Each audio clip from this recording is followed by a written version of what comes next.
Саламатсыңар менин сүйүктүү окуучуларым. Бүгүн мекенде аны сабагын өтөбүз.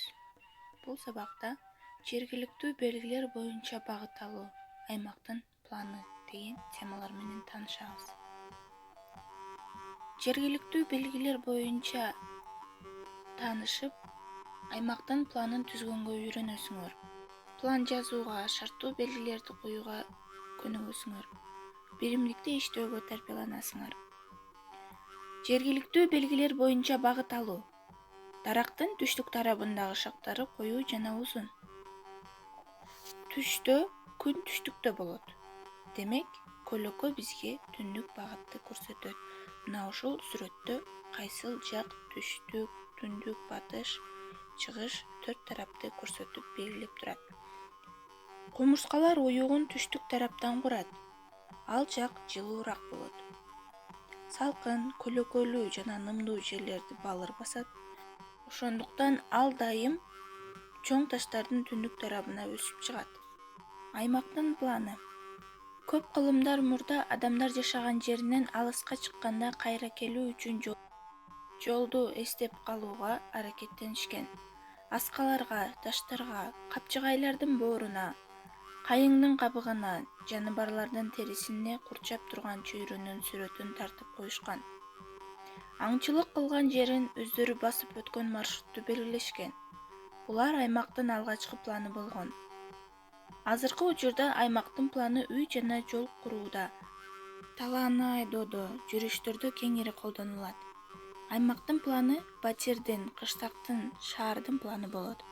Адамдын эч бир чарбачылык иши плансыз болбойт.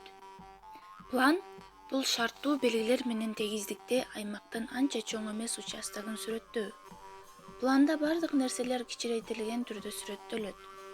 Түрү боюнча жогору жагынан предметтин көрүнүшүн, анын өлчөмдөрүн жана ушул өлчөмдөрдүн катышын аныктоого болот.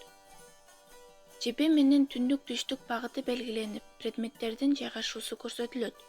Пландарда бөлмө, үй, класс, шаар, аяндын чакан участогу сүрөттөлөт. Планды ийгиликтүү колдонуу үчүн анын алипбесин, шарттуу белгилерин билүү керек. Шарттуу белги ушул предметтин сүрөттөлүшү деп адамдар шарттуу эсептеген сүрөт. Шарттуу белгилердин жардамы менен планда биз курчап турган көптөгөн предметтер белгиленет. Белгини түшүндүрүү адатта пландын оң же сол бурчунда көрсөтүлөт. Эстеп калгыла деп бизге рамканын ичинде 4 сөз берилиптир, 4 сүйлөм. Ошолорду эстеп калабыз. Окуу жүрүшү, аймактын планын түзүү.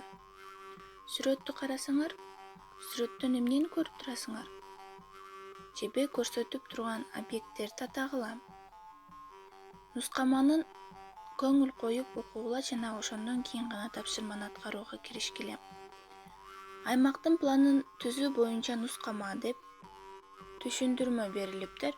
Ошону карап, окуп, биз дагы аймактын планын түзүүгө аракет жасап көрөлү. Ал эми үйгө тапшырма. Менин бакчам деген план түзгүлө. Бакчаңардын кайсыл жерине гүл, бактарак, огород эсе алуу үчүн чарпая, бассейн, жолдор болорун аныктагыла. Кандай шарттуу белгилерди пайдалануу керектигин ойлонуп, кандайларды ойлоп табуу жана чиймесин чыгуу керек. Ошол боюнча иш жүргүзгүлө. Жогоруда берилген түшүндүрмөлөрдү карап, 10 түшүндүрмө бар экен. Ошол боюнча менин бакчам планын түзүп көргүлө.